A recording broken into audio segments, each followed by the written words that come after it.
Hola, mi nombre es César Alejandro Huizar López, ingeniero forestal, docente de la Unidad Didáctica Operaciones de Aserrado. Continuando con la parte de facilitación de la información, vamos a hablar sobre estructuras de la madera o partes de un tronco. Las partes de un tronco, desde el punto de vista de la anatomía de la madera, son corteza, cambium, albura, duramen, médula y los radios medulares. La corteza es una capa que protege la madera interna, que es más delicada. Los árboles tienen en realidad corteza interna y externa. La capa interna de la corteza está hecha de células vivas y la capa externa está hecha de células muertas, parecido a nuestras uñas. El cambium es la capa delgada de células vivas dentro de la corteza. Es la parte del árbol que crea nuevas células, permitiendo al árbol crecer y ser más grueso cada año. La albura, también llamado xilema. La albura es la capa que forma una red de células vivas que traen agua y nutrientes, desde las raíces hasta las ramas, ramitas y hojas. Es la madera más joven del árbol y más blanda. Con los años, las capas internas de albura mueren y se convierten en duramen. El duramen es albura muerta en el centro del tronco. Es la madera más dura del árbol, por lo que proporciona soporte y fortaleza. Usualmente su color es más oscuro que la albura. Es la madera propiamente dicha la que se utilizará como material tecnológico. La médula es esa pequeña zona oscura de células vivas justo en el centro del tronco del árbol. Los nutrientes esenciales se transportan a través de la médula. Su localización justo en el centro significa que es la capa que está más protegida de daños causados por insectos, el viento y por animales, con lo cual es muy dura.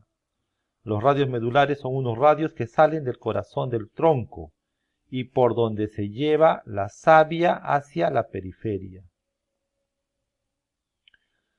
Tipos de madera.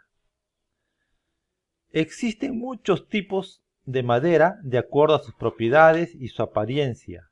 Maderas blandas, maderas duras, maderas resinosas, maderas finas, maderas prefabricadas. Las maderas blandas provienen de árboles de rápido crecimiento, como las coníferas, los álamos, los sauces, los pinos, las acacias. En nuestra zona tenemos la topa o palo balsa, la achigua, tenemos maderas que se usan para lo que es cajonería, ¿no?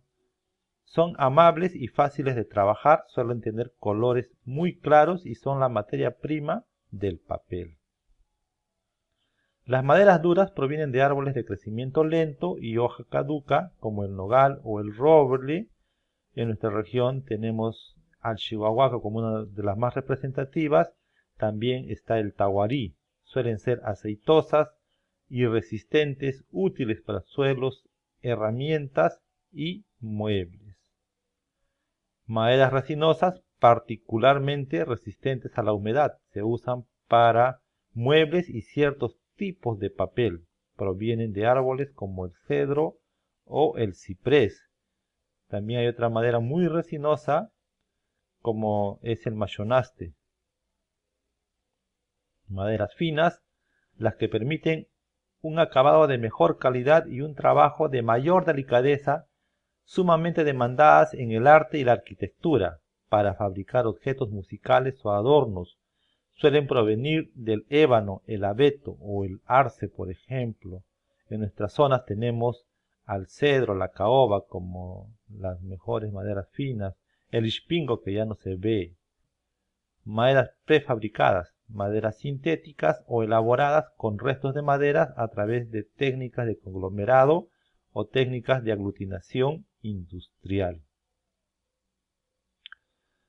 Las maderas también pueden clasificarse de acuerdo a la longitud de sus fibras. Pueden ser de fibra larga o pueden ser de fibra corta. Y al tamaño de sus granos. Pueden ser maderas de grano grueso o maderas de grano fino. Propiedades de la madera. Dependiendo de las propiedades será mejor para un uso o para otro. Existe mucha diferencia entre las propiedades de una madera u otra, por eso hablaremos de los generales. La madera es aislante térmico y eléctrico.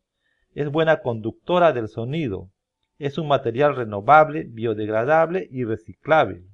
Es dúctil, maleable y tenaz. El color es debido a las sales colorantes y resinas. Las más oscuras son más resistentes y duraderas. La textura depende del tamaño de los poros, condiciona el tratamiento que debe recibir la madera. Las vetas se deben a la orientación y color de las fibras. La densidad depende del peso y la resistencia. La densidad, cuanto más tiene la madera, es más resistente. Casi todas las maderas tienen una densidad menor que la del agua, lo que les permite flotar.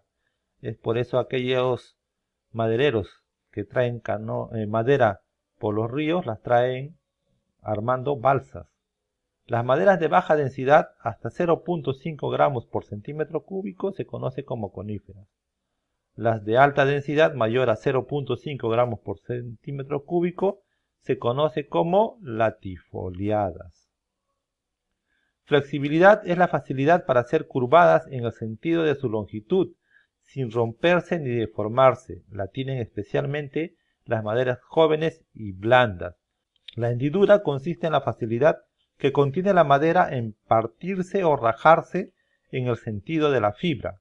La resistencia será menor si es de fibra larga y carece de nudas, así como si está verde la madera. Dureza o resistencia al corte, que dependerá de la mayor o menor cohesión entre sus fibras, está en relación directa entre la mayor cantidad de fibras y la menor cantidad de agua. Por ejemplo, una zona de nudos tendrá mayor cohesión de sus fibras que una zona limpia, por tanto será más dura y resistente al corte. Al ser un material poroso, absorbe la humedad. Algunas propiedades mecánicas que ya se han mencionado: tenemos resistencia al corte, que es la capacidad de resistir fuerzas que tienden a que una parte del material se deslice sobre la parte adyacente a ella. Resistencia a la flexión: puede decirse que la madera no resiste nada al esfuerzo de flexión en dirección radial o tangencial. No ocurre lo mismo si está aplicado en la dirección perpendicular a las fibras. Elasticidad: el módulo de elasticidad en tracción es más elevado que en comprensión. Cuando hablamos de tracción, vemos el ejemplo. Hay un peso, la madera. Generalmente los elementos de madera que están en tracción son las vigas. Este valor varía con la especie, la humedad, la naturaleza de las solicitaciones, dirección del esfuerzo y con la duración de aplicación de las cargas. Una madera que está sometida a fuerzas de comprensión van a ser los horcones. ¿Cómo se sostiene la madera? El primer paso es la tala de los árboles. Una vez derribados los árboles, se podan cortando sus ramas. Los troncos son transportados a los aserraderos. En los aserraderos se les quita la corteza. Se hace lo que se llama el descortezado. Los troncos se cortan en tablas o tablones. Este proceso se llama tronzado. Para evitar deformaciones y hacerla más duradera y ligera, se seca para reducir la cantidad de agua que tiene. El secado puede ser de forma natural, bajo techo, a la intemperie o usando los hornos de secado. Por último, se eliminan las irregularidades mediante el cepillado.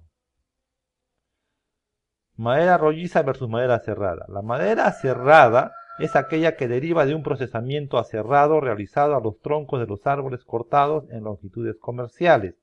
Es una madera que tiene mayor valor agregado que la madera rolliza y por lo tanto mejor precio. En las carpinterías se usa bastante la madera serrada. Para construcción de casas también se usa madera serrada. Para tablillas de piso es madera serrada. La madera rolliza o troncos cortados de los árboles en longitudes comerciales es aquella que sin un procesamiento se emplea en la construcción de diversos proyectos, desde puentes hasta casas. La madera rolliza son usados en puentes de los caminos forestales.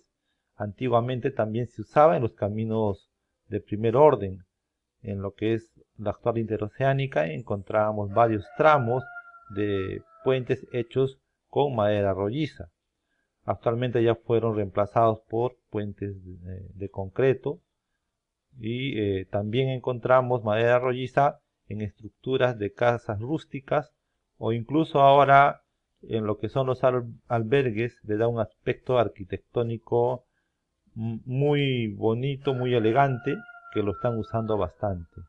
Entonces son consideraciones que se debe tener en cuenta, ¿no? Madera serrada es la que ya ha sido procesada, ha sido transformada, y la madera rolliza es tal cual proviene de su estado natural, simplemente fue cortado en longitudes comerciales o necesarias para su uso. No olviden esta frase: no desarrolles capacidades para aprobar un curso, desarrolla capacidades para la vida. Siempre recordándoles que cumplan todas las normas, las indicaciones en este aislamiento social. Muchas gracias y nos vemos en el siguiente video.